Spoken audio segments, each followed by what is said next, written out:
नमस्कार, दिशाएं प्रोग्राम में आपका स्वागत है। और आज हम हमारे युवा साथियों के साथ में हमारे उनके जो पेरेंट्स से प्रोग्राम देख रहे हैं, हमारी नई जनरेशन, हमारे स्टूडेंट्स के लिए एक नए कोर्स के साथ में आपके बीच में आए हैं। कोर्स की जानकारी देने, कोर्स के बारे में बताने, कोर्स में करियर की संभावनाएं को बताने और उसके बाद किस प्रकार की जॉब अपॉर्चुनिटीज है उनके बारे में बताने। ये बैकग्राउंड आपको देना चाहूँगा। जनरली आप लोग पेपर में देखते होंगे एक पर्टिकुलर प्रोडक्ट में इतना कंपनी प्राइस चार्ज कर रही है, तो माइंड में क्वेश्चन आता है इस प्राइस का कंपनी ने कैसे डिटरमाइन किया, उस प्राइस का किस प्रकार से कंपोनेंट के हिसाब से कंपनी चार्ज कर रही है, क्या ज़्यादा चार्ज कर रही है, कम चार्ज कर रही है, और इसको कौन देखता है। ये सब देखने का काम करता है हमारे कंट्री में, पर्टिकुलर इंडस्ट्री में कॉस्ट अकाउंटेंट्स। अब कॉस्ट अकाउंटेंट जो है इसके बारे में रिसेंटली फिर आपका ध्यान अट्रैक्शन करना चाहूँगा कि आपने देखा रिसेंटली की वैकेंसी आई थी सिक्योरिटीज, भारत सरकार की एक एजेंसी है, रेगुलेटरी बॉडी है सेबी ने भी रिसेंटली वैकेंसी जारी की है। कॉस्ट अकाउंटेंट्स को हायर किया है टीडीज को, और स्टार्टिंग पैकेज उन्होंने ऑफर किया है लगभग 60,000 रुपये का। इसके अलावा अभी रिसेंटली और वैकेंसी आई है यूपीएससी की, और यूपीएससी का जो मिनिस्ट्री ऑफ कॉर्पोरेट अफेयर्स है और मिनिस्ट्री ऑफ फाइनेंस है, उन्होंने फिर असिस्टेंट डायरेक्टर पोस्ट की वैकेंसी ली है, जिसमें कम से कम 1 लाख रुपये का स्टार्टिंग पैकेज है, और उनको भी वापस चाहिए असिस्टेंट डायरेक्टर पोस्ट। अब ये कोस्ट अकाउंटेंट जो होते हैं, जो पोस्ट है उसमें हम कैसे अप्लाई कर सकते हैं, ये कोर्स क्या होता है, इन सबको कवरेज करने के लिए आज हमने दिशाएं प्रोग्राम में हमने आपके बीच में आए हैं। और हमको इस सबको जानकारी देने के लिए हमारे बीच में उपस्थित हैं सीएमए स्वप्निल भंडारी जी। स्वप्निल भंडारी जी कोस्ट अकाउंटेंट तो हैं ही, इसके अलावा कम से कम 18 साल का इनका एक्सपीरियंस है, जो कि डिफरेंट फील्ड में दे रहे हैं, जिसमें सीबी भी इनका शामिल है एरिया, और इसके अलावा जो आरवीओ है या आईपी हैं, इसका ये प्रैक्टिस अपनी करते हैं। बहुत सारे स्टूडेंट्स को ट्रेनिंग उन्होंने दी हुई है। और स्वप्निल भंडारी जी लास्ट ईयर अपने कोस्ट अकाउंटेंट इंस्टीट्यूट के जयपुर चैप्टर के चेयरमैन हैं, अभी मैनेजिंग कमेटी मेंबर है। स्वप्निल जी, आपका इस दिशा प्रोग्राम में स्वागत है। धन्यवाद गिरीश जी, बहुत बहुत धन्यवाद। स्वप्निल जी, सबसे पहले आप हमें बताएं कि ICWA जो पहले नाम हुआ करता था, वर्तमान में नाम हो गया कोस्ट अकाउंटेंट सीएमए। ये सीएमए कोर्स क्या है और एक स्टूडेंट इस कोर्स में किस प्रकार से एडमिशन ले सकता है? सीएमए कोर्स एक प्रोफेशनल कोर्स है जो कॉमर्स स्ट्रीम में अदर जो मेन कोर्सेज हैं उन्हीं के समकक्ष एक कोर्स है, और ये एक प्रोफेशन है। 1959 में institute of cost accountants of India, earlier known as ICWA, उनका एक पार्लियामेंट में एक लॉ के तहत गठन हुआ था 1959 में। तो हेडक्वार्टर कलकत्ता में है, उसके तहत ये इस कोर्स की स्थापना हुई और इंस्टीट्यूट का गठन हुआ, और संसद में एक्ट पारित हुआ 1959 में, और तब से ये कोर्स लगातार चल रहा है। धन्यवाद। तो 1959 में संसद में कानून पास करके ICWA इंस्टीट्यूट की स्थापना हुई, जिनका वर्तमान नाम ICMAI है। हाँ, वर्तमान नाम institute of cost accountants of India ICAI है, और जिनका कोर्स का नाम है CMA course, popularly CMA course है। यदि किसी स्टूडेंट को CMA कोर्स में एडमिशन लेना है तो वो CMA के लिए अपना अप्लाई कर सकता है पर्टिकुलर इंस्टीट्यूट में। बिल्कुल सर। अब इस कोर्स में बच्चों का स्वाभाविक सा क्वेश्चन होता है, किस स्टेज के बाद बच्चा एडमिशन ले सकता है? क्या कोई बेसिक परसेंटेज क्राइटेरिया उस कोर्स में लेने के लिए चाहिए, या जो बच्चे सभी स्ट्रीम के होते हैं, कॉमर्स के, आर्ट्स के, साइंस के, तो क्या सभी स्ट्रीम के बच्चे इसमें एडमिशन ले सकते हैं? इस कोर्स में सभी स्ट्रीम के स्टूडेंट्स एडमिशन ले सकते हैं, लेकिन जी, अगर हम ग्रेजुएशन लेवल की बात करें जिसमें डायरेक्ट एंट्री है फॉर इंटरमीडिएट लेवल, तो उसमें फाइन आर्ट्स को छोड़कर, बैचलर ऑफ फाइन आर्ट्स को छोड़कर सारे ग्रेजुएट इस कोर्स में एडमिशन ले सकते हैं। इस कोर्स को करने के लिए कोई minimum pass percentage at graduation level नहीं है। They can directly apply for intermediate. So at final level after intermediate है, but for direct entry at graduation level है। लेकिन अगर किसी बच्चे का ग्रेजुएशन अभी नहीं हुआ है तो दूसरे ऑप्शंस भी हैं। आप 12th के बाद भी इस कोर्स में रजिस्टर कर सकते हैं।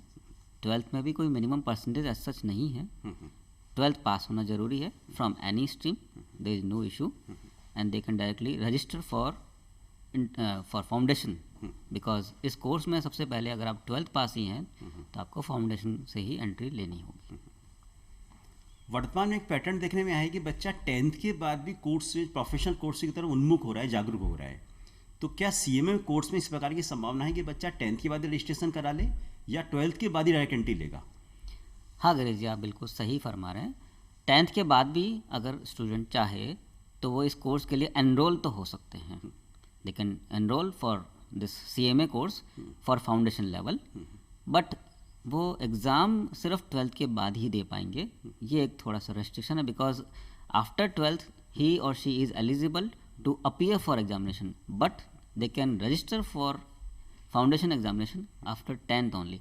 तो वहीं से वो अपनी दिशा निर्धारित कर सकते हैं कि मुझे इस कोर्स में एंट्री लेकर और आगे इस कोर्स को पूरा करना है, क्योंकि 10th से ही आजकल करियर स्टार्ट हो जाता है, माइंडसेट क्लियर हो जाता है। तो बिल्कुल इस कोर्स में भी वो ऑप्शन है और संभावना पूरी है। तो स्वप्निल जी, आपका कहना है कि 10th के बाद एडमिशन लिया जा सकता है, लेकिन एग्जाम 12th के बाद ही अपेयर होगा, वो एग्जाम का 12th के रिजल्ट के आने के बाद अपेयर में होगा वो, और अगर वो डायरेक्ट एंट्री लेना चाहता है तो ग्रेजुएशन का होना जरूरी है। बिल्कुल, ठीक है, तो इसका से 12th और जो बीकॉम है, ग्रेजुएशन है, हमारे पास 2 बेंचमार्क है जिसके बेस पर एक स्टूडेंट इसमें एडमिशन ले सकता है। हाँ, आप सही फरमा रहे हैं। सो आफ्टर 10th रजिस्ट्रेशन करा सकते हैं, after 12th they can appear for foundation examination, और अगर ग्रेजुएशन के बाद ही लेना है तो डायरेक्ट एंट्री है फॉर इंटरमीडिएट लेवल, फिर उस केस में फाउंडेशन की बिल्कुल ज़रूरत नहीं है, फाउंडेशन में एग्जाम्प्टेड है। एग्जाम्प्टेड। आप थोड़ा सा ये बताएं कि 12th के बाद बच्चा एडमिशन लेना चाहता है, और आपने बड़ा क्लियर कर दिया कि कोई भी स्ट्रीम का बच्चा हो वो एडमिशन ले सकता है, और 12th में कोई पास परसेंटेज भी ऐसा नहीं चाहिए कि मिनिमम परसेंटेज इतना होना चाहिए, सिर्फ पास होना चाहिए। तो 12th के बाद तो क्या करना पड़ेगा एडमिशन लेने के लिए? अगर लेमैन की बात करें, हमारे गांव के बच्चे प्रोग्राम देख रहे हैं, क्या करें, वो किस प्रकार से जाएं, ऑनलाइन रजिस्ट्रेशन कराएं, ऑफलाइन कराएं, चैप्टर्स में जाएं, थोड़ा इसके बारे में डिटेल से बताएं। हाँ, इसके लिए अलग अलग माध्यम अवेलेबल हैं। ऑनलाइन भी रजिस्ट्रेशन कर सकते हैं एट आवर वेबसाइट। वेबसाइट का नाम है www.icmai.in। वहाँ पर आप ऑनलाइन रजिस्ट्रेशन कर सकते हैं। The name is foundation course after 12th और after 10th they can register. और उसके अलावा ऑप्शन है, अगर आप चाहें तो नियर बाय अगर आपको कोई चैप्टर अवेलेबल है या ब्रांच CMA इंस्टीट्यूट की, तो आप वहाँ जाकर भी अपना ऑफलाइन रजिस्ट्रेशन करवा सकते हैं। स्टाफ इज़ देयर, सो आप उनसे हेल्प ले सकते हैं। You can fill the form और एक प्रेस्क्राइब जो फ़ी है उसको डिपॉजिट करके आप रजिस्ट्रेशन करा सकते हैं। That means you can enrol for foundation examination. So this is second mode. तो आपने बताया फाउंडेशन प्रोग्राम में एडमिशन लेने के लिए 2 मोड अवेलेबल हैं। पहला है कि जो आपने वेबसाइट का नाम बताया है www.icmai.in, ये आपने वेबसाइट बताया है। इसमें बच्चा चाहे तो डायरेक्ट ऑनलाइन एडमिशन ले सकता है, जो आजकल ऑनलाइन का प्रचलन काफ़ी चल रहा है और कोरोना टाइम में भी चल रहा है, और वरना जो प्रेस्क्राइब चैप्टर्स हैं, जो ऑफिसेज हैं, वहाँ जाकर के बच्चा इसमें एडमिशन ले सकता है। ठीक है, अच्छा, अब फाउंडेशन प्रोग्राम जो होगा इसमें किस तरह के सब्जेक्ट्स होंगे और इसका क्या टोटल फीस वगैरह होगा? हाँ, फाउंडेशन का जो फ़ी स्ट्रक्चर है वो 6000 है। इनिशियल लेवल पे आपको 6000 फॉर कोर्स डिपॉजिट करना होगा टू रजिस्टर, और उसके बाद एग्जामिनेशन की फ़ीस अलग है। एग्ज़ाम 4 सब्जेक्ट्स के लिए होंगे। सब्जेक्ट्स में इन जनरल जो 12th के बाद कॉमर्स के जो सब्जेक्ट्स हैं उसमें बेसिकली एक तो economics, law and economics combined level पे है। इसी तरह से मैथ्स एंड स्टैट्स है, एक अकाउंट्स का पेपर होता है और एक बिजनेस लॉ का पेपर होता है। तो 4 पेपर हैं, और चारों पेपर में आपको जो पास परसेंटेज है वो टोटल में 50% चाहिए होता है। और पेपर के जो चारों सब्जेक्ट्स हैं वो मोस्टली 12th से रिलेटेड होते हैं। सो जो स्टूडेंट्स 12th पास हैं उनको थोड़ा सा इजी होता है इस कोर्स को अपीयर होने में और पास करने में।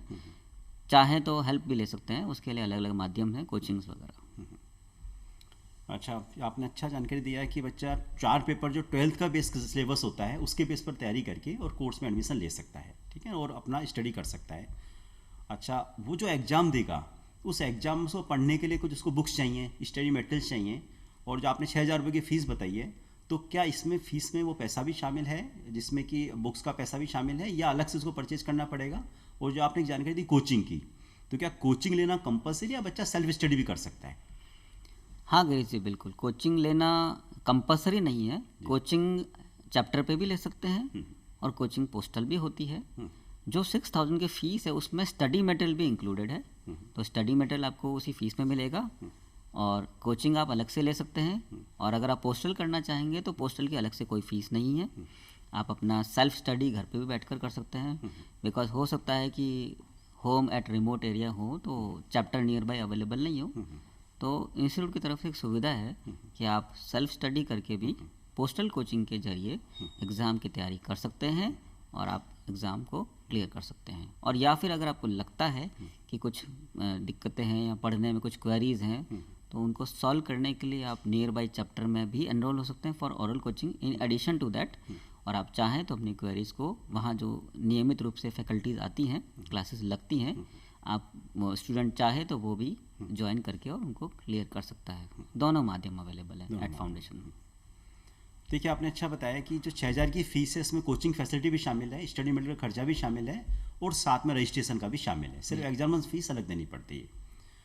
अच्छा, अब इसके बाद बताइए, देखिए हमारे जो बच्चे हैं राजस्थान के रूरल एरिया को बिलोंग करते हैं, हिंदी बेल्ट एरिया को रूरल करते हैं, राजस्थान जाना जाता है, तो क्या इसमें हिंदी इंग्लिश में बुक्स अवेलेबल हैं या स्टडी मटेरियल हैं, या पेपर्स का पैटर्न किस प्रकार से होता है जिसमें हिंदी इंग्लिश दोनों में आते हैं या सिर्फ इंग्लिश में आते हैं?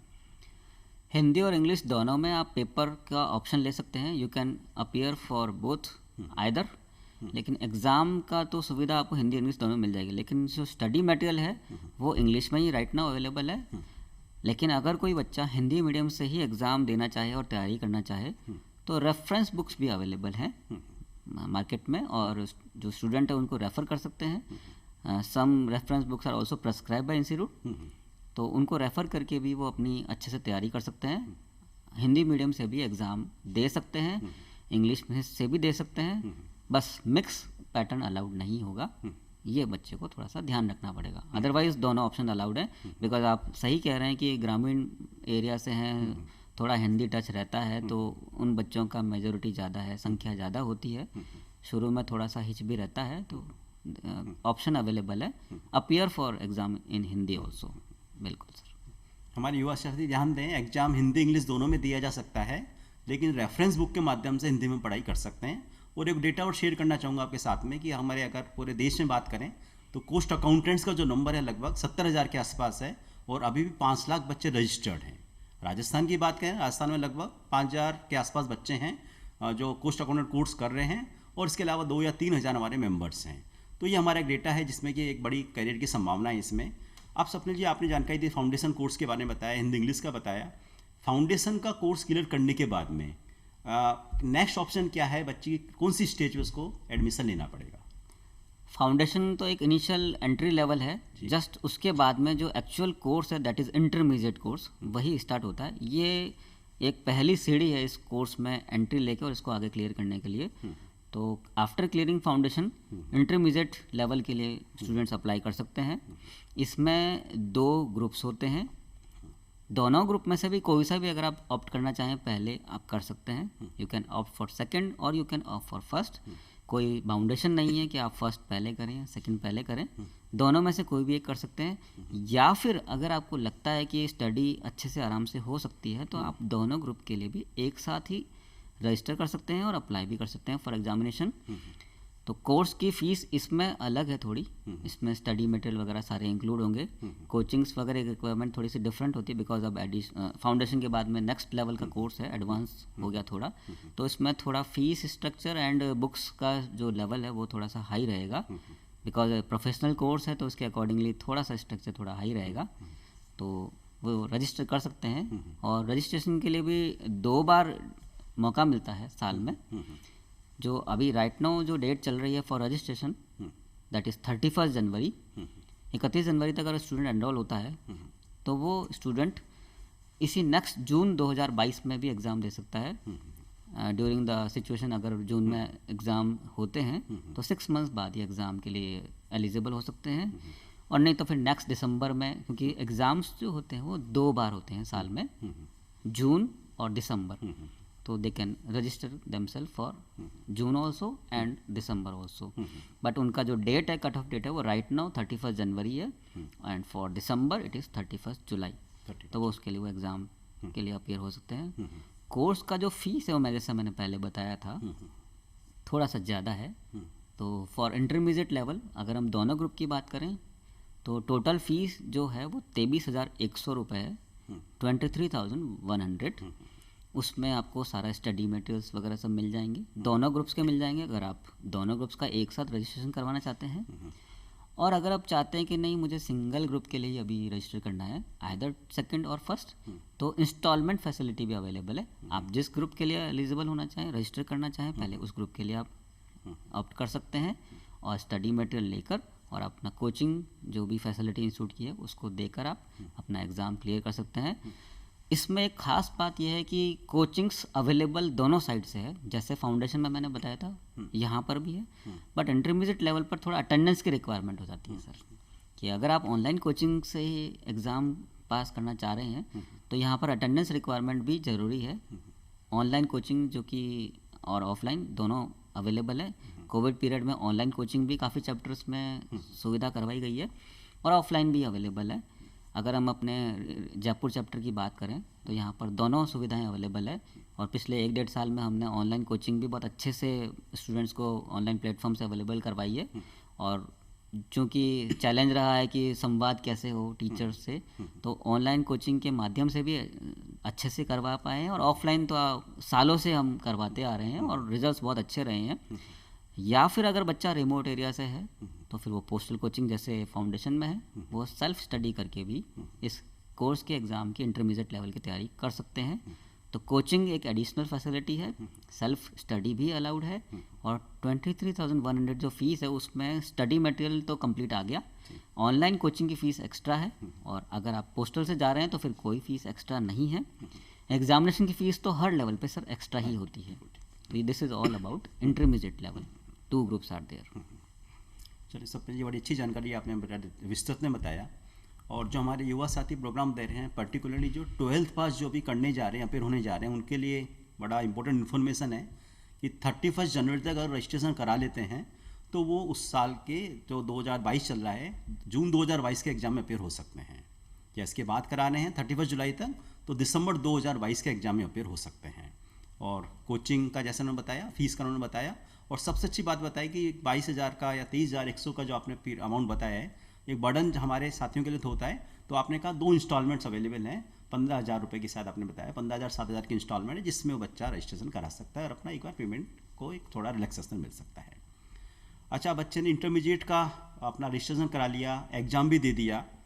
अब देखिए, प्रोफेशनल कोर्सेज हैं ये, फाउंडेशन का आपने बताया, अब इंटरमीडिएट का बताया, तो इसमें क्या परसेंटेज रिजल्ट रहता है? जैसे यूनिवर्सिटी का एग्जाम में देखते हैं कि 100 में से 90 बच्चे पास हो गए, 95 बच्चे पास हो गए, 95% 100% रिजल्ट रहता है। इसमें कुछ रिजल्ट कुछ कट रहते हैं या हर सारे बच्चे पास हो जाते हैं? हाँ सर, इसमें थोड़ा रिजल्ट्स का परसेंटेज लो है in comparison to other graduation level courses, because एक तो प्रोफेशनल लेवल कोर्सेज है तो वैसे ही थोड़ा सा एक्स्ट्रा चैलेंज रहता है, और दूसरा एक स्टैंडर्ड है कि बच्चा उस लेवल तक अपना परफॉर्मेंस भी दे, बिकॉज एक प्रोफेशनल कोर्स करने जा रहा है बच्चा। तो नियर अबाउट आप मान लीजिए फाउंडेशन में तो फिर भी 40% के आसपास रिजल्ट रहता है। अच्छा। बट धीरे धीरे जैसे ही वो नेक्स्ट लेवल की ओर अग्रसर होते हैं तो वहाँ पास परसेंटेज थोड़ा रिड्यूस हो जाता है। तो अगर हम पास प्रैक्टिस की बात करें फॉर इंटरमीडिएट लेवल तो 15 to 20% आप मान लीजिए। During Covid period online exams भी करवाए हैं इंस्टीट्यूट ने लास्ट ईयर, उसमें थोड़ा पास परसेंटेज ज़्यादा रहा due to multiple choice questions. Otherwise ratio कम ही रहता है और थोड़ा सा डिफ़िकल्ट रहता है, तो इसलिए पढ़ाई नियमित रूप से ज़रूरी है और अपडेशन बहुत ज़रूरी है। और पास परसेंटेज बाकी एग्ज़ाम्स के मुकाबले जो ग्रेजुएशन लेवल के उससे तो काफ़ी कम रहता है। तो यही एक इस प्रोफेशन की एक गरिमा है और एक स्टैंडर्ड है जिसको मेंटेन करते हुए स्टूडेंट्स को आगे अपीयर होना पड़ता है। तो स्टूडेंट्स ध्यान रखें, क्योंकि हायर लेवल का एग्ज़ाम है, प्रोफेशनल एग्ज़ाम है, अच्छी पोस्ट, अच्छा सैलरी पैकेज अगर आपको मिलने की उम्मीद आप रखते हैं तो हमें शुरू से मेहनत करनी पड़ेगी, टाइम देना पड़ेगा, क्योंकि 20-25% या 15% रिजल्ट को अगर अचीव करना है हम लोगों को तो हमें ऑब्वियसली बात है कि थोड़ा सा विशेष हमें सतर्क रहना पड़ेगा। अब देखिए, हर कोर्स जो होता है उसमें कहीं ना कहीं आजकल प्रोफेशनल कोर्स में ट्रेनिंग का बड़ा इंपॉर्टेंट रोल है। तो क्या कुछ ट्रेनिंग इस वाले कोर्स में होती है किसी तरह की? और आज के टाइम पे चूँकि जो कोर्सेज हैं वो कॉर्पोरेट सेक्टर के लिए उपयोगी हैं, क्योंकि बच्चा इस कोर्स को करके कॉर्पोरेट सेक्टर में एडमिशन लेता है और वहाँ पर इंग्लिश की, कम्युनिकेशन की, सॉफ्ट स्किल की अपनी अलग इम्पोर्टेंस है। तो क्या इंस्टीट्यूट के या चैप्टर के, ब्रांचेज के ऐसे प्रोविजंस हैं कि बच्चे को कोर्स के साथ ट्रेनिंग भी मिले, और सॉफ्ट स्किल में उसकी क्या संभावना है ट्रेनिंग में, कम्युनिकेशन में? हाँ, आपने बिल्कुल सही कहा। ट्रेनिंग रिक्वायरमेंट तो एक तरह से कंपलसरी ही है, बिकॉज किताबें पढ़ने के साथ में ही प्रैक्टिकल ट्रेनिंग देना भी बहुत ज़रूरी है। और आज के वक्त की रिक्वायरमेंट भी यही है कि जैसे आप जो सीख रहे हैं किताबों से, अगर साथ में ही आप उसको प्रैक्टिकली अप्लाई करना भी सीखें, तभी आगे जाके आप इस प्रोफेशनल कोर्स के माध्यम से आप एक अच्छे प्रोफेशनल बन सकते हैं। तो इंस्टीट्यूट ने इसके लिए मैंडेटरी ट्रेनिंग की व्यवस्था की है और वो ट्रेनिंग भी 2 हिस्सों में विभाजित है। फॉर इंटरमीडिएट लेवल अगर हम सॉफ्ट स्किल्स की बात करें तो सेपरेट ट्रेनिंग सबसे पहले तो सैप कोर्स की होती है, SAP सैप कोर्स, जो कि एक ऑटोमेटेड कोर्स है जो कि कस्टमाइज लेवल पर कंपनीज में सॉफ्टवेयर्स के थ्रू सिखाया जाता है। इसके अलावा MS ऑफिस का भी कोर्स होता है जो 40 आवर्स का मिनिमम है। MS ऑफिस में बेसिक आपके Word and Excel, PowerPoint वगैरह आ जाते हैं, जो कि एक कंप्यूटर स्टार्टिंग सीखने के लिए बच्चे को सबसे पहले ये कोर्स सीखना होता है। साथ में ही एक हम फाइलिंग का भी एक कोर्स कराते हैं 20 आवर्स का मिनिमम। तो फाइलिंग में बच्चा रिटर्न्स वगैरह, जो अभी आजकल सारा ऑनलाइन रिटर्न्स हो रही हैं, filing of ITR income tax return, filing of GST returns and filing of other ROC returns etcetera, that means compliance के जितने भी इश्यूज़ हैं वो सारा ऑनलाइन के माध्यम से, पोर्टल के माध्यम से, रिटर्न के थ्रू आजकल फाइलिंग होती है। तो उसकी भी बेसिक जानकारी इसी इंटरमीडिएट लेवल में बच्चों को दी जाती है। तो 60 घंटे का तो सैप का कोर्स का मिनिमम रिक्वायरमेंट है। 40 आवर्स का जो MS ऑफिस का जो पैकेज है उसके लिए 40 आवर्स मिनिमम है, और 20 आवर्स का जो फाइलिंग वाला है वो मिनिमम है। तो ये तो हुआ 120 आवर्स का सॉफ्ट स्किल्स के लिए। इसके अलावा 20 आवर्स का एक और जॉब ओरिएंटेड कोर्स भी होता है जो कैम्ब्रिज यूनिवर्सिटी के साथ टाई अप करके इंस्टीट्यूट ने और एक सेपरेट कोर्स डिज़ाइन किया है, वो 20 आवर्स का मिनिमम है। तो 60, 40 और 20, जो 120 घंटे का वो सॉफ्ट स्किल्स के लिए हो गया, और 20 आवर्स का हो गया फॉर जॉब ओरिएंटेड कोर्सेज। तो इस तरह से 140 घंटे का मिनिमम ट्रेनिंग इंस्टीट्यूट की तरफ से एक बच्चे को फॉर इंटरमीडिएट लेवल पर करना ही होता है। और पास होने के बाद में, और जो अटेंडेंस परसेंटेज जो है कोचिंग की, उसको कंप्लीट करने के बाद में बच्चा एग्ज़ाम के लिए एलिजिबल है और वो अपीयर हो सकता है। जिस किसी भी जून या दिसंबर अटैम्प में वो होना चाहे, वो एलिजिबल है to appear for intermediate examination either in both groups और इन फर्स्ट और सेकंड। जैसा भी उसकी जो प्रिपरेशंस हैं उसका अकॉर्डिंगली वो उस स्टूडेंट को जज करना है, जैसा भी वो चाहे वो जज कर सकता है और आगे एग्ज़ाम में अपीयर हो सकता है। तो ट्रेनिंग की रिक्वायरमेंट तो मैंडेटरी ही है फॉर इंटरमीडिएट लेवल। बड़ी सार्थक जानकारी दी है आपने हमारे स्टूडेंट्स के लिए। ये वो कोर्स नहीं है कि सिर्फ एग्जाम पास कर लिया, हमने बुक्स पढ़ लिया, बट साथ में जो प्रैक्टिकल ओरिएंटेड ट्रेनिंग उन्होंने बताई है, जिसमें सैप की ट्रेनिंग और जो कंप्यूटर का आजकल युग चल रहा है जिसमें MS ऑफिस की ट्रेनिंग है, और उसके बाद में बाकी जो ट्रेनिंग्स हैं वो सारी ट्रेनिंग कवर करते हुए कंप्लीट प्रोफेशनल बनाने का प्रयास इंस्टीट्यूट का इस कोर्स के माध्यम से किया जा रहा है। इतना ही नहीं, बल्कि जैसे उन्होंने बताया जॉब ओरिएंटेड ट्रेनिंग, जो हमारे प्रधानमंत्री जी का एक सपना है, एक नारा भी है कि स्किल इंडिया की बात करते हैं, तो स्किल इंडिया के बेस पर 40 घंटे की और ट्रेनिंग जो बच्चा जॉब ओरिएंटेड कोर्स है वो कर रहा है, और वो ट्रेनिंग बच्चा ले रहा है। अब देखिए, बच्चे ने, स्टूडेंट ने इस कोर्स में एडमिशन लिया, फाउंडेशन भी किया, इंटरमीडिएट भी किया, ट्रेनिंग भी कर लिया, और 15-20% रिजल्ट जो आ रहा है उसको कड़ी मेहनत के साथ में, अच्छी पढ़ाई के साथ में पास भी कर लिया। तो क्या कोर्स कंप्लीट हो जाता है या इसके बाद कोई और स्टेज ही बाकी रहती है? हाँ, इसके बाद नेक्स्ट जो लास्ट लेवल है वो दैट इज़ फाइनल लेवल। अब चूंकि नाम ही फाइनल है तो आप ये मान लीजिए कि एक लेवल और एक्स्ट्रा और एडवांस हो गया। तो after appearing for intermediate and passing both groups, student can enrol for final examination. Final examination में भी 2 ग्रुप्स होते हैं। तो जैसे इंटरमीडिएट में फर्स्ट और सेकंड है, ऐसे ही फाइनल में थर्ड एंड फोर्थ 2 ग्रुप्स होते हैं। सेम पैटर्न रहेगा। स्टूडेंट चाहे तो both groups in third and fourth group दोनों अपीयर हो सकते हैं एट सेम टाइम, एक ही अटैम्प्ट में। और अगर स्टूडेंट चाहे तो आइदर थर्ड और फोर्थ, जो भी उसको सीक्वेंस ऑप्ट करना हो उसके हिसाब से वो अपीयर हो सकता है। तो एग्जामिनेशन का जो पैटर्न है वो दोनों के लिए सेम है for intermediate and final. Choice is in hands of students कि वो कौन सा ग्रुप पहले देना चाहे, या फिर अगर तैयारी अच्छी है तो दोनों ग्रुप भी एक साथ दे सकते हैं। थोड़ा एक इसमें एडवांटेज ये है कि स्टूडेंट्स कई बार ऑप्ट करते हैं बोथ ग्रुप्स को, क्योंकि उसमें जो मार्क्स हैं वो कंपेंसेट हो जाते हैं आपस में। कंपेंसेट होने का मतलब ये है कि अगर सपोज किसी एक ग्रुप में आपके मार्क्स जो है मिनिमम लेवल से कम है, तो किसी सेकंड ग्रुप में अगर आपके मार्क्स ज़्यादा हैं तो बोथ ग्रुप्स में इंटर से आपस में वो कंपेंसेट हो जाते हैं और स्टूडेंट को क्वालिफाई मान लिया जाता है। तो कई बार तो स्टूडेंट अपने उस बेनिफिट के लिए भी बोथ ग्रुप्स ऑप्ट करते हैं। सेकेंडली, इसमें मेरिट भी तभी मिलती है जब दोनों ग्रुप्स आप एक साथ क्वालिफाई करो। और थर्डली, बच्चे का जो स्टडी और प्रिपरेशन है उसको देखकर उसको लगता है कि समय भी बचाना है।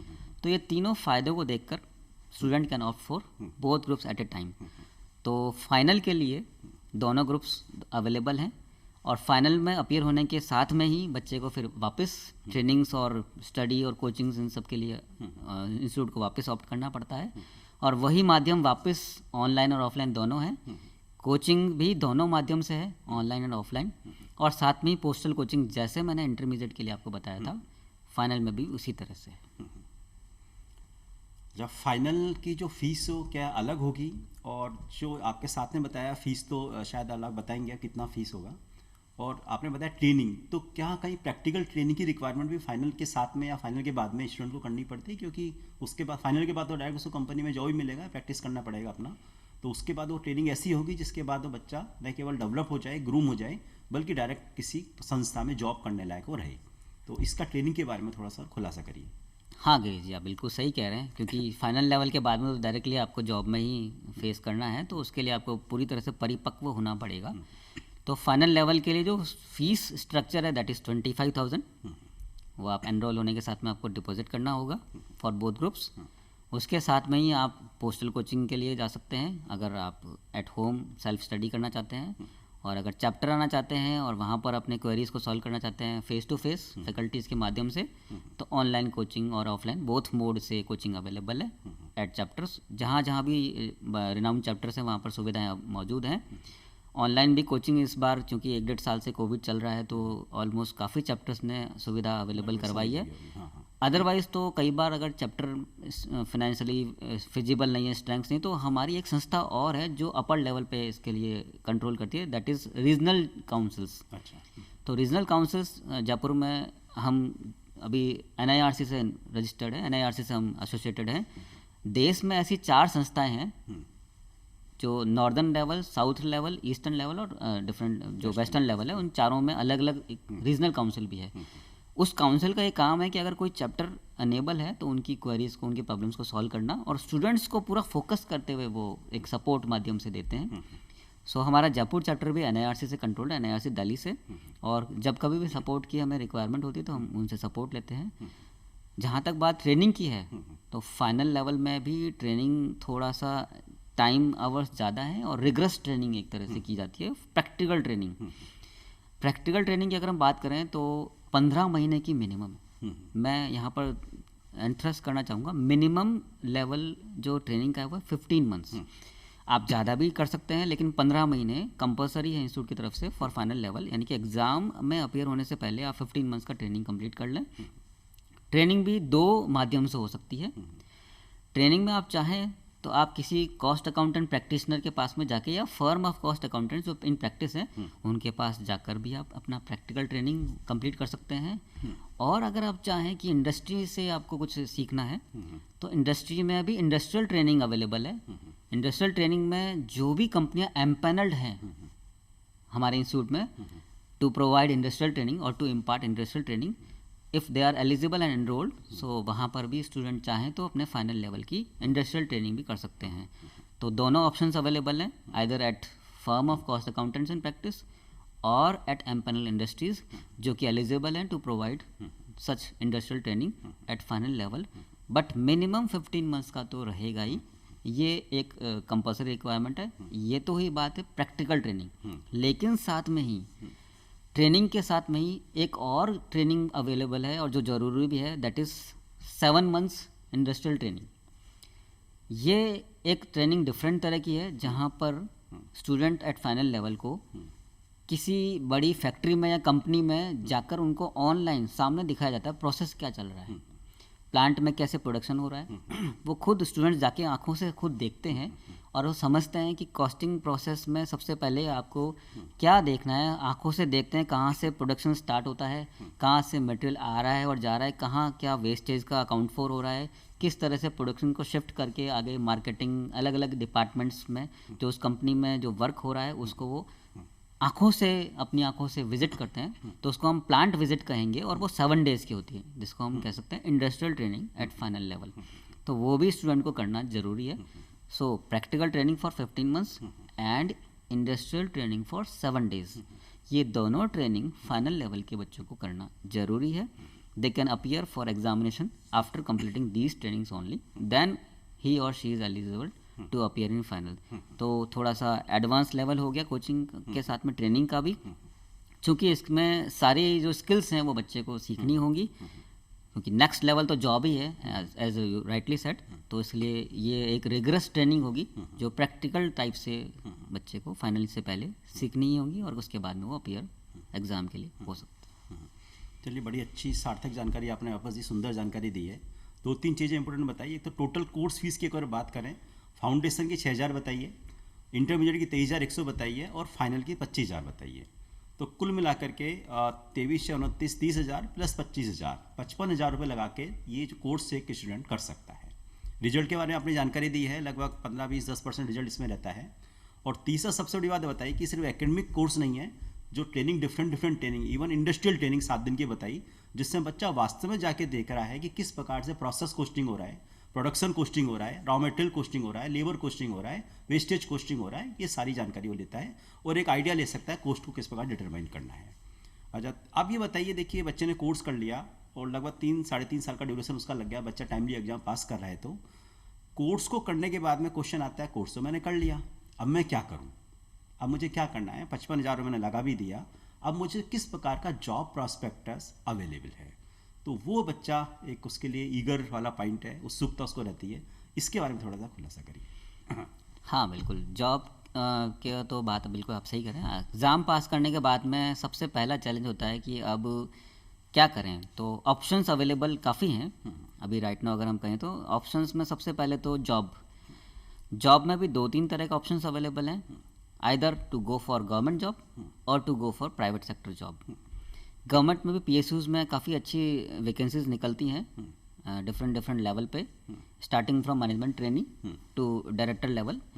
और अगर हम प्राइवेट लेवल की बात करें तो बहुत सारी कंपनी, जिसमें IT कंपनीज भी हैं, और जहाँ पर भी कॉस्टिंग का एरिया अगर आप देखेंगे तो वहाँ पर प्राइवेट लेवल में भी काफ़ी अच्छे पैकेजेस हैं।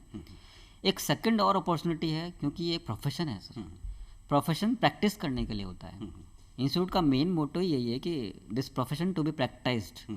तो प्रैक्टिशनर भी आप बन सकते हैं, अपना एक इंडिपेंडेंट ऑफिस या फर्म ऑफ कॉस्ट अकाउंटेंट्स आप खोल के अपना ऑफिस रन करके, और जो गवर्नमेंट की कंप्लायंसेस हैं उन कंप्लायंसेस को फुलफ़िल करने के लिए अपने क्लाइंट्स को आप हेल्प कर सकते हैं, उनको सर्विस दे सकते हैं। तो एक अपना ऑफिस भी इंडिपेंडेंट खोल सकते हैं, और कुछ पार्टनर्स मिलके अगर सेम लाइक माइंडेड पर्सनस हैं तो एक अपना पार्टनरशिप फर्म भी क्रिएट करके ऑफिस खोल सकते हैं और प्रैक्टिस कर सकते हैं इन डिफरेंट एरियाज़। अगर मैं एरियाज़ की बात करूं तो कंप्लायंस एरियाज़ में आजकल जैसे GST है, इनकम टैक्स है, ऑडिट्स हैं, और जो हमारा डोमेन एरिया है that is cost accounting and auditing, तो उसमें भी प्रैक्टिस के स्कोप काफ़ी अच्छे अवेलेबल हैं। क्योंकि ट्रेनिंग में सारी चीज़ें सिखाई गई हैं, तो उसी को अब प्रैक्टिकली इम्प्लीमेंट भी करना है और प्रोफेशन भी करना है, तो they can go for practice in these areas. साथ में ही गवर्नमेंट की और अदर रिक्वायरमेंट्स भी रहती हैं, जिसमें कि कई बार गवर्नमेंट का रोल रहता है कि वो कंसल्टेंसी एरियाज़ भी हो सकते हैं, क्लाइंट्स को सर्टिफिकेट्स भी चाहिए होते हैं। सो सर्टिफिकेशन भी गवर्नमेंट की तरफ से अलाउड है। MCAs में सर्टिफिकेशन रिक्वायरमेंट है, तो उसमें cost accountants they are eligible. Similarly internal audits वगैरह भी रहती हैं, SEBI की काफ़ी सारी एक्सचेंजेस की ऑडिट्स होती हैं मेंबर्स की, ब्रोकर्स की, सो उसमें CMAs are eligible, they can do internal audits also. तो जहाँ जहाँ पर कंप्लायंसेस का पार्ट है, कंसल्टेंसी एरियाज़ हैं और एक E-फाइलिंग है, वहाँ पर भी वो सर्टिफिकेशन का वर्क भी कर सकते हैं। तो practice is a different area, practice भी जा सकते हैं, अपने जो एक्सपीरियंस हमने गेन किया है उसको आगे प्रैक्टिस करने के लिए। साथ में अगर हम चाहें कि प्रैक्टिस अभी, चूँकि इनिशियल लेवल पर सर चैलेंज तो होता है, अब स्टार्टिंग में आप कोई भी स्टूडेंट अगर चाहे कि वो उसको अभी प्रैक्टिस सेटअप करना है, सो ही और she may face many challenges. तो एक डिफरेंट ऑप्शन अवेलेबल रहता है कि इनिशियली जॉब में जा सकते हैं, तो जॉब में भी दोनों एरियाज़ अवेलेबल हैं, either to go for government और private sector practice. Third area अगर मैं कहूँ तो टीचिंग लाइन भी प्रेफरेबल है, बिकॉज एक प्रोफेशन है और एक प्रोफेशनल के लिए आगे एकेडमिक्स में जाना ये भी एक डिफरेंट लाइन हो सकती है। So they can pursue higher studies also, they can pursue for PhD and doctorate and NET वगैरह करके आप कॉलेज में एज ए प्रोफेसर और लेक्चरर आप अप्लाई कर सकते हैं, और यू कैन ऑप्ट फॉर। एक फोर्थ एरिया भी मैं अगर कहना चाहूँ तो कह सकता हूँ एंटरप्रेन्योरशिप, क्योंकि बिजनेस को रन करने के लिए स्किल्स की रिक्वायरमेंट है, और अगर प्रोफेशनल स्किल्स स्टूडेंट ने, जो बच्चे ने पास करके ले ली है, और अगर कोई फैमिली बिजनेस है या फिर कोई उसके मन में पहले से था कि मुझे वो बिज़नेस करना है, आजकल स्टार्टअप्स भी बहुत हैं स्टूडेंट्स ने, जैसे इंजीनियरिंग बैकग्राउंड में आप देखिए स्टार्टअप्स अवेलेबल हैं काफ़ी। सिमिलरली स्टार्टअप्स भी हो सकते हैं, नए नए एंटरप्रेन्योरशिप भी, बिजनेस भी हो सकते हैं। तो after this qualification the fourth number is entrepreneurship. और आप जानते हैं आजकल की सरकार का कितना इसमें रोल रहा है, एमएसएमईज़ को इतना बढ़ावा देने के लिए स्किल्स, बहुत सारी जो स्कीम्स हैं, इंसेंटिव्स हैं, वो आगे आ रहे हैं और करवाई जा रही हैं। तो एंटरप्रेन्योर भी एक बच्चा बन सकता है after this course. So overall अगर मैं कहूँ तो 4 तरह के माध्यम हैं। अब 4 में से आप जिसको आप प्रेफर करना चाहें आप कर सकते हैं कभी भी। स्वप्निल जी, बहुत सुंदर जानकारी आपने दी है, बहुत ही रिलेवेंट जानकारी बताई है। 4 तरह के ऑप्शन आपने बताई है सीएमए कोर्स करने के बाद में। जॉब का ऑप्शन तो है ही, जॉब में भी 2 ऑप्शन बताए हैं, प्राइवेट सेक्टर और गवर्नमेंट सेक्टर। प्रैक्टिस में आपने बहुत सारे एरिया बताए हैं जिसमें कई गवर्नमेंट एजेंसीज को भी सर्टिफिकेट चाहिए होते हैं, और ऑब्वियसली बात है सर्टिफिकेट अगर देंगे तो अपनी फीस चार्ज करेंगे। ऑडिट्स का आपने एरिया बताया, ऑडिट्स कर सकते हैं। कई जगह कंपलसरी मैंडेटरी रिक्वायरमेंट है, वो आपने बताया। और 2 एडिशन ऑप्शन आपने और अच्छे बताए, जिसमें कि टीचिंग लाइन उन लोगों के लिए बताया कि नेट पीएचडी करके एक यूनिवर्सिटी में असिस्टेंट प्रोफेसर बन के प्रोफेसर से रिटायर हो सकते हैं। और जो लास्ट में आपने बताई, जो हमारे प्रधानमंत्री भी चाहते हैं कि स्किल इंडिया का या स्टार्टअप इंडिया का पार्ट बने और वो बच्चे एंटरप्रेन्योर बन सकते हैं। तो एंटरप्रेन्योर बनना और लोगों को रोजगार देना, ये एक एडेड एडवांटेज आपने इस कोर्स का बताया है। अब देखिए, बच्चा एंटरप्रेन्योर भी बनेगा, थोड़ा टाइम लगेगा, प्रैक्टिस सेट में टाइम लगेगा। पहले बच्चा रोजगार, जॉब चाहता है, और जॉब में भी गवर्नमेंट जॉब आज की प्रायोरिटी है। तो गवर्नमेंट जॉब में मैंने बताया, शुरू में बताया था कि रिसेंटली सेबी की वैकेंसी भी आई है और ministry of corporate affairs UPSC की वैकेंसी भी आई है। बाकी जनरली जॉब में स्टार्टिंग पैकेज क्या हो जाता है कि एक स्टार्टिंग इतना पैकेज मिल जाएगा और बाद में बढ़ता रहेगा। तो स्टार्टिंग पैकेज क्या एक्सपेक्ट कर सकता है बच्चा? स्टार्टिंग पैकेज अगर हम बात करें गवर्नमेंट और नॉन गवर्नमेंट सेक्टर्स में, तो 5 to 6 लाख तो मिनिमम लेवल है। और उसके बाद में जैसे हम बात करें तो इंस्टीट्यूट की तरफ से भी इसमें एक कैंपस प्लेसमेंट करके भी एक फैसिलिटी है, बहुत अच्छी फैसिलिटी है, to provide the jobs in campus itself after qualifying the course for fresher CMAs। तो उसमें अगर आप देखें, मैं आपको लास्ट ईयर का बताऊं तो मई 2021 में जो स्टूडेंट पास आउट हुए उनका कैंपस हुआ था, तो उसमें प्राइवेट सेक्टर में एक कंपनी है, IT कंपनी एक्सेंचर, 22 लाख तक का पैकेज ऑफर किया 4 बच्चों को। तो इसलिए sky is the limit campus में या जॉब में। जो हायर लेवल है वो उसके तो sky is the limit, but minimum level आप मान सकते हैं 5 to 6 lakh is the minimum level for government और नॉन गवर्नमेंट सेक्टर। और दोनों ही जगह पर करियर को स्टार्ट करने के लिए एक रीजनेबल स्टार्ट है। और बाकी तो आगे अब स्टूडेंट्स के ऊपर या बच्चे के ऊपर है कि वो कितना कैसे ग्रो करता है। सब कुछ स्किल्स और आपकी नॉलेज और क्वालिफिकेशन पर है। एक्सपीरियंस जैसे जैसे आप गेन करेंगे आपका पैकेज नेचुरली इंक्रीज होगा। बट इंस्टीट्यूट की तरफ से भी सपोर्ट पूरा रहता है, because ultimately our motto is to engage our selves, चाहे प्रैक्टिस में हो चाहे जॉब में हो। तो सपोर्ट इंस्टीट्यूट का भी रहता है। और जो कैंपस हैं वो कैंपस इंटरव्यूज़ जो होते हैं वो जो ब्रांचेज है वहाँ पर भी अवेलेबल होते हैं। और जो हमारे रीजनल सेंटर्स हैं, जैसे हमारे दिल्ली में इंस्टीट्यूट है, NIRC है, नॉर्दर्न इंस्टीट्यूट, तो वहाँ पर भी कैंपस होता है। और वहाँ बड़ी बड़ी काफ़ी अच्छी सेटल्ड एस्टेब्लिश्ड कंपनीज आती हैं और वो ऑफर करती है अपना पैकेज को। तो दोनों तरफ से आप अपना ले सकते हैं। Otherwise you can directly appear for interviews also if not selected in campus. तो अपॉर्चुनिटीज एवरीवेयर है एंड पैकेज भी डिसेंट है। Now it depends on your qualification and your knowledge and skills. तो दोनों की तरफ इंस्टीट्यूट का भी अच्छा सपोर्ट है और स्टूडेंट्स खुद भी आगे जाके अच्छा कर सकता है। तो प्रोफेशनल अवेयरनेस और अपॉर्चुनिटीज तो बहुत हैं। Now it is the time to go for and face the challenges.